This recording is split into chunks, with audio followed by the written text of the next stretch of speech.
Hello everybody, this is your boy the Almighty One bringing you a video. Before I begin, don't forget to comment, like, share, subscribe to the video. Please smash the likes, smash these likes, and don't forget to give me the hearts on TikTok and the hearts and the smashing on YouTube. Let's jump right into this In Peculiar video.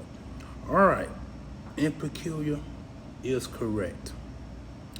Deshaun Watson, former first round draft pick back in the late early 2010s, and former Cleveland starting quarterback by way via trade from Houston Texans, who got a lot of draft picks for him because of the trouble he got in when he was at Houston. This guy has gotten 27 sexual assault lawsuits against him, and according to that title up there, it says settled.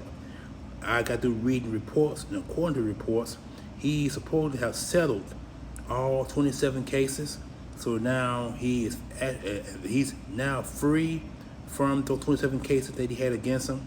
But the situation is he lost a whole lot of money in the process. This guy has signed a big time contract at the time with the Houston Texans. I think it was like a 7-year deal.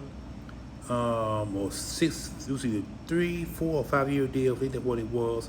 At the time, the contract was the most highest paid contracts in league history at that time. Since then, there has been surpassed by recent quarterbacks. But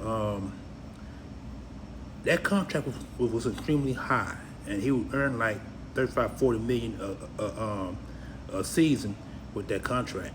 And the trouble he got in had cost him his starting job, and that's one of the reasons why the Texans traded him to the Cleveland Browns. They hoped he got to start there, but he did pretty. In the first year, or might have been the second year with the Cleveland Browns, I think he started. But he had been having season-ending injuries that plagued him since he's been up there in Cleveland. But I think he had one season-ending injury with the Houston Texans month before the trade deadline, before a year or two before the trade deadline came.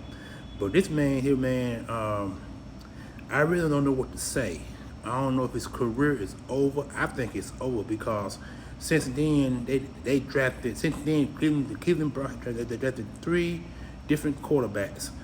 With the one being Shedeur Sanders, and then they drafted Mayfield to take his place, and then they had another quarterback that was drafted, but he wasn't no draft pick. I think he was a draft pick. I think he was a late draft pick. So the Browns have had 3 different quarterbacks prior to him, and he has not been good quarterback since, because I think, like I said, I think his season is done.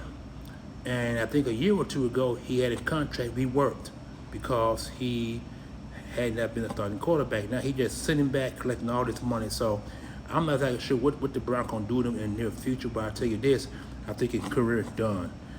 He might well just cut his losses and just ask for the Browns to release him so he can go on by his business, or probably become another quarterback for another team, or just just retire, because he had collected at least over 100 and some million in money since then, but he lost some of that money due to these settlements that he had did, and then not to mention the lawyer fees he paid throughout that time. I mean, I think this has continued for about 60 years, I believe. It's been a 60-year fight for him, and I think he's been in Cleveland about 5 or 6 years, somewhere long up in there. It just really sad that this man's career had turned to a standstill, and he has not thrown a single pass, and I think in 3 years. So I think 2022 or 23 is when they asked him to redo his contract. I think it was 23 or 24. They asked him to redo his deal, and he redid it. But he still getting a lot of money, but he's still under that contract. And I don't know what to say about this guy. I really don't. Deshaun Watson has been a disappointment in the last 7 years of his career, and he has not done much, and that's really sad. So this is your boy the Almighty. You guys enjoy your Wednesday, and I'm out of here. Peace.